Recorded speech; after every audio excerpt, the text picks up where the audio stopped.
শুধু যাওয়ার পরে ওই ইহুদি আবার ঘুরে আসলেন, নবীর দরবারে আবার হাজির হলেন।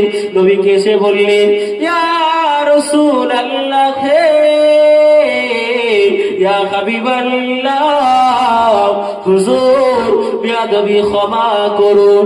আপনার হাতে হাত দিয়ে আমি যখন কলমা পড়ে মুসলমান হয়ে গিয়ে আমি যখন বাড়ির দিকে রওনা হয়েছিলাম, কিছু দূর যাওয়ার পরে আমার একটি কথা মনে পড়ে যায়। ইয়া রাসূলুল্লাহ, ইয়া হাবিবাল্লাহ,